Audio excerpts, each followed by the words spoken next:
Ya estamos de vuelta para seguir conversando con Malex y justo antes de irnos a la pausa nos estaba contando este caso relacionado con la salud y cómo antes de entregar soluciones o abordajes fueron a ver la idiosincrasia en la cual estaba inserto este proyecto y nos mencionaba ahí este concepto de sincrético desde entender la idiosincrasia de las personas, de la sociedad, para luego desarrollar el proyecto. Y justamente relacionado a eso, me gustaría preguntarte, Malex, cuando estás trabajando en este proyecto en particular, por ejemplo, ¿cuál es la diferencia entre la especulación y la innovación? Y llevado a este concepto de sincrético que me mencionabas, que me llamó harto la atención. Vale, bueno, la especulación digamos, cuando se pone en paralelo a innovación se refiere específicamente a la práctica de diseño especulativo, ¿no? La forma de llegar a sitios, digamos, a preguntas. Dicho eso, para mí la innovación, o sea, para empezar a explicar cuál es la diferencia para mí, es que para mí la innovación tiene que ver con lo nuevo, es decir, con una actualización, una nueva forma de algo que ya conocíamos, que no conocíamos o que se aplica a un objeto o un proceso que lo actualiza o lo transforma. Por ejemplo, la innovación tecnológica. Ahí creo que es el lugar más fácil al que llegamos. Pero también podemos hablar de innovación social, política, económica, etcétera, ¿no? Entonces, la innovación puede verse como un proceso lineal que actualiza en la mayoría de los que actualiza en la mayoría de los casos cosas que ya existían, ¿no? Hay tecnología disruptiva que reimagina completamente no solamente lo que conocemos, sino que rompe con paradigmas, pero eso no pasa tan a menudo, ¿no? La innovación muchas veces asume automáticamente que hay que dejar atrás el presente y el pasado, ¿no? Que hay que, sabes, que hay que empujar siempre hacia el progreso, entendiendo el progreso como una forma de desarrollo está, que se forma bajo la imagen y semejanza de otras regiones, ¿no? Volviendo ahí un poco. Y yo digo esto siempre desde el punto de vista de Latinoamérica, porque es en donde se centra este trabajo de investigación de Mundano. ¿No? Entonces, por otro lado, ¿no? La especulación se puede usar como método para innovar, pero no se limita a eso, no se limita solamente a innovar. Sobre todo no se limita a inscribirse en la realidad que conocemos. De hecho, la especulación nos ayuda a imaginar realidades diegéticas, ¿no? Que quiere decir alternativas, y a suspender la incredulidad para poder imaginarnos objetos y procesos que aún no conocemos, ¿no? Digamos que la especulación o el diseño especulativo el mindset especulativo se aplica para imaginarnos futuros de más de 10 años, ¿no? Claro. La especulación es lo único que nos ayuda a imaginar entonces futuros que no son proyecciones. O creo yo, a lo mejor no es lo único, pero es algo que es muy efectivo para ayudarnos a imaginar futuros que no son solo proyecciones, ¿no? Porque la especulación nos permite revisar y traer elementos de nuestro pasado y de nuestro presente también, sin discriminar, ¿no? La especulación admite la revisión y el rescate, por ejemplo, de formas de vivir enraizadas en las culturas de nuestros grupos indígenas originales, que son más benevolentes con la tierra, por ejemplo. Sabes que ellos saben qué hacer desde hace mucho más tiempo que nosotros y tienen una manera de conectarse con el ambiente que los rodea, el landscape, ¿no? El paisaje también completamente distinto.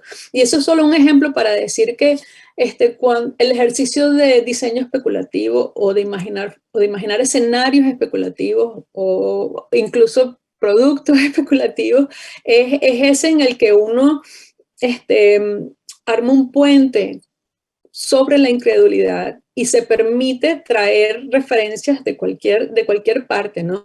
Incluso de nuestros pasados y sobre todo de nuestros pasados, de momentos en los que hemos hecho las cosas mejores, por ejemplo, ¿no?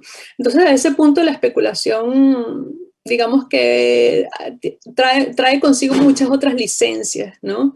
Que la innovación a lo mejor no se permite tanto. Buenísimo. Y me gustaba que en la pausa me estabas explicando ahí como llevado a este proyecto en particular que habían hecho relacionado con salud, esa distinción entre especulación e innovación, ¿cómo se vive desde ese proyecto, por ejemplo? Seguro. Digamos que voy a contar un poco el proyecto, Sí, adelante. por dónde comenzó. Es digamos, un grupo interesado en invertir en una plataforma de salud en Colombia. Ya, ¿Sí? perfecto. Y claro, justamente esto más o menos se da un poco antes de la pandemia, y durante la pandemia lo más importante para ellos era que la plataforma fuese digital, es decir, que pudiese incorporar telemedicina, por razones obvias.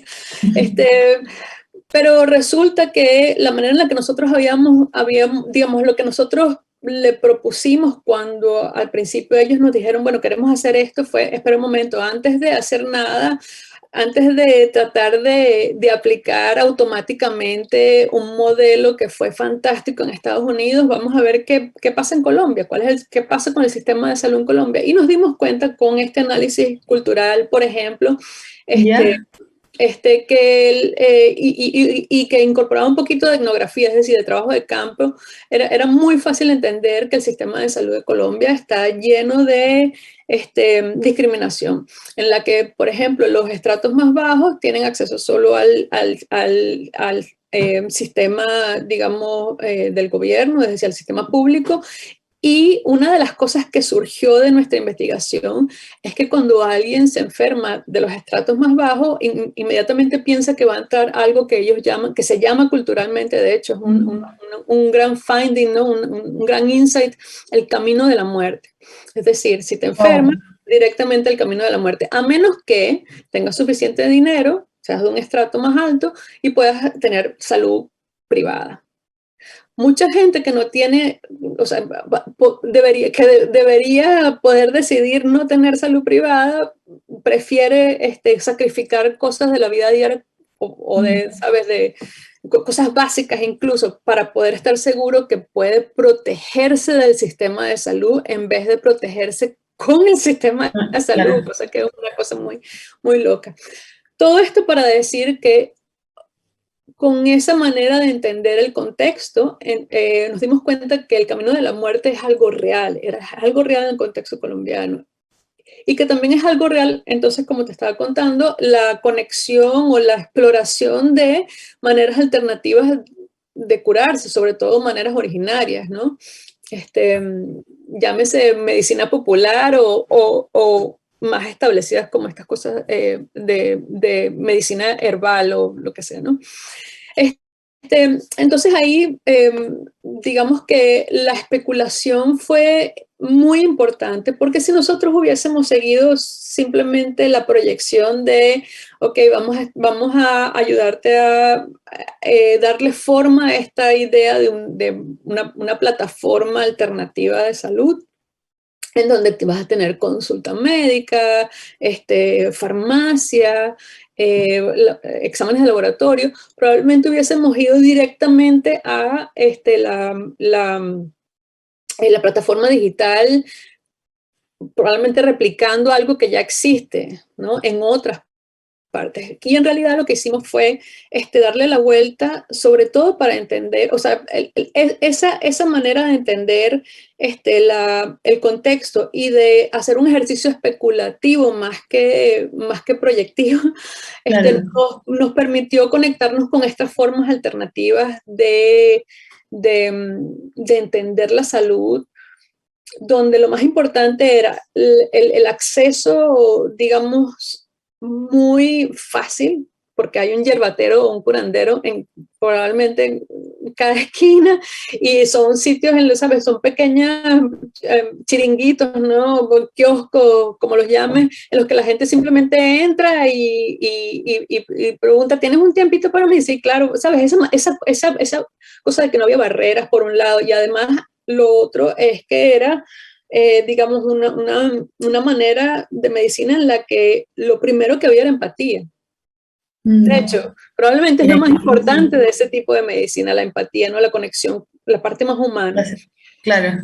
Entonces eso nos permitió imaginarnos este sistema que en realidad, más que telemedicina sola, se empezó a tomar la forma de kioscos de salud, como kioscos de periódicos, pequeños puesticos casi ¿cómo se llama? Temporales, en los que hay un médico, se puede tomar muestras, ¿sabes? Son la expresión mínima de una clínica, ¿no? Perfecto, mira qué Probablemente ahí no hubiéramos llegado, digamos, lo que nos llevó ahí no era aplicar diseño como solución, sino aplicar diseño especulativo como preguntas, ¿sabes? Para hacernos más preguntas sobre el sistema, sobre la manera en que la gente entendía la salud, sobre, sí, digamos, el espacio o la importancia que tenía la conexión humana más allá de la prescripción o del diagnóstico. Perfecto. Claro, y ahí me resuena esta palabra que mencionaste al principio, como esto de sincrético o lo endógeno de entender desde adentro, y generalizando y haciendo un juicio general, pero justamente como muchas veces quizás nos pasa desde Latinoamérica estar buscando las soluciones en lo que hay afuera y cómo funciona afuera, pero al traer esa solución para acá por nuestra idiosincrasia y cultura no necesariamente funciona. Entonces lo importante de autoobservar eso, como refiriéndome si estamos en Latinoamérica, mirarnos y desde ahí buscar nuestras propias soluciones. Me gustó mucho ese ejemplo que nos compartes. Sí, definitivamente la práctica del diseño especulativo tiene un potencial enorme para ayudarnos a reimaginar alternativas a nuestros problemas políticos y sociales, más allá de las distopías y las utopías en las que caemos casi de manera automática, ¿no? Claro. Quería leer una cita aquí de Anthony Tiernan y Fiona Rabi, que son digamos, los padres del diseño especulativo, en donde dicen que creemos que especulando más en todos los niveles de la sociedad y explorando escenarios alternativos, la realidad se torna más elástica. Y así factores, y se pueden ver factores del futuro de ese futuro que no se puede predecir. Podemos hacer cosas que incrementarán la posibilidad de tener futuros más deseables, ¿no? Wow, sí, está buenísima esa reflexión. Y volviendo un poco a lo que tú mencionabas al principio, que creo que es muy importante y lo vamos reflejando en los capítulos, como esto no es el futuro, sino los futuros, un poco en esa elasticidad que nos permite y nos entrega el observar en múltiples dimensiones y desde ahí ir al exponernos justamente quizás a futuros que no nos gustan tanto, a que nos puedan incomodar, y ir reconociendo cuáles nos acomodan más y cuáles son más deseados como sociedad. Buenísimo. Y en este camino, Malex, un poco desde lo que te ha tocado a ti, desde el observador que tú eres y desde tus experiencias, full, en eso siéntete libre como cegado a tu experiencia, muchas de las personas que nos escuchan, algunas ya conocen de estos temas, otras están recién interiorizándose. ¿Y qué cosas que tú has ido aprendiendo en este camino crees que pueden ser útiles cuando uno está recién metiéndose en esto, adentrándose y empezando porque para mí es como un cambio de mentalidad, por así decirlo, esto de ya no es un futuro, sino que son futuros, y es como que hace un hack en la mente, como que empiezas a ver las cosas distintas. Entonces, justamente en ese camino de ir aprendiendo a ver las cosas de una manera distinta, ¿qué cosas nos puedes compartir tú desde lo que has vivido? A ver, yo creo que es interesante entender a ver, siempre volver al pasado. Esto va a sonar contradictorio, pero no es contradictorio. Creo que tengo una colega también con la que hemos estado viendo cómo, por ejemplo, los ancianos de una comunidad específica digamos, el proyecto era en torno a prácticas más autosostenibles o sostenibles, prácticas de sostenibilidad. Y resulta que nadie sabe más de prácticas sostenibles que nuestros abuelos, porque así era como hacían las cosas, ¿no?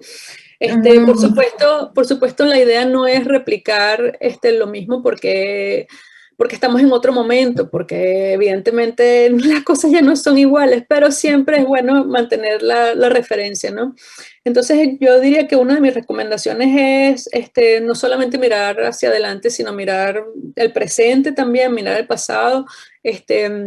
Siento que el futuro, o los futuros, mejor dicho, han cambiado ha cambiado un poco la distancia en la que están. O sea, siento que los futuros están cada vez más cerca de nosotros, ¿no? Que es más, esa línea de tiempo se ha cortado, ¿no? De alguna manera. Otra cosa que recomendaría es, por ejemplo, al tratar de entender qué es el futuro, el diseño especulativo y crítico, cómo se hace futurología o lo que sea, pues no solamente mirar autores que van a la vanguardia, sino también mirar gente que está cerca de nosotros y que está haciendo cosas increíbles. Hay varios recursos por ahí que, no sé, Arturo Escobar, por ejemplo, me parece una referencia importante. Hay gente como el podcast de Diseño y Diáspora, que está también entrevistando a gente increíble y viendo qué está haciendo la gente alrededor de nosotros. Creo que también eso es importante, como tener una visión crítica, ¿no? En donde el diseño especulativo, por ejemplo, específicamente, nos habla de pone el ejemplo de algunas distopías, por ejemplo, que en realidad son realidades en Latinoamérica, ¿no?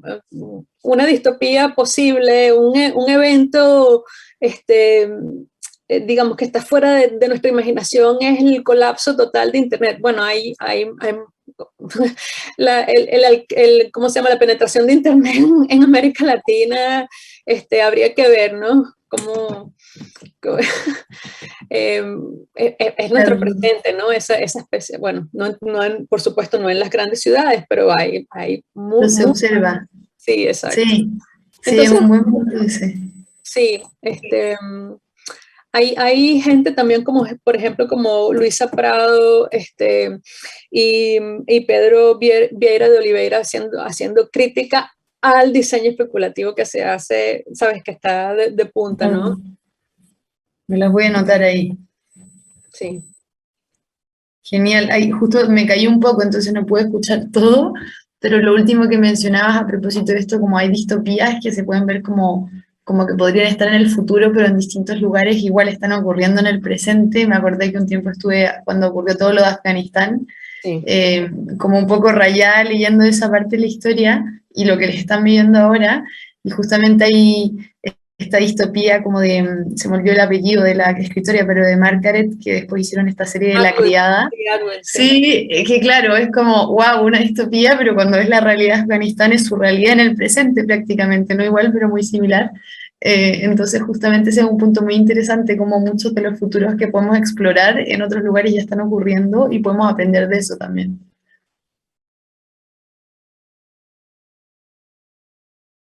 Ahí, no sé si ahora yo estoy con problema de conexión o Malex, hemos estado un poco cortadas durante la transmisión. Ahí estamos de vuelta. Margaret Atwood, hablando del futuro, ¿no? Otra cosa interesante es que el futuro siempre va a tener algo que no funcione, ¿no? Algo que está funcionando a medias. Disculpa, estabas diciendo de Margaret Atwood. Ah, sí, justamente, que ahí se nos cortó de esto, como muchas veces un poco tomando lo que tú mencionabas, cuando nos ponemos a explorar futuros posibles desde nuestra idiosincrasia o cultura, quizá eso mismo, ese futuro posible, ya está ocurriendo en el presente en otro lugar, y está interesante aprender de eso también, como tú dices, el presente y el pasado. Sí, de la simultaneidad de líneas de tiempo. Hay, Claro. varias líneas de tiempo, ¿sabes? Coexisten en realidad en el presente y van a distintas velocidades también. Esa es otra cosa. Sí, ese es un aprendizaje bien interesante, cómo se mezclan finalmente esto de las líneas de tiempo, como el tiempo no es lineal, que era algo que tú mencionabas al principio, que quizás en el colegio aprendimos a hacer una línea de tiempo, justamente como haz tu línea de tiempo, y cómo justamente este tipo de conversaciones y esta forma de explorar invita a que ya no es una línea, sino que son múltiples líneas y está como medio enredado, tejido, y es más una red quizás que una línea, por así decirlo. Exactamente.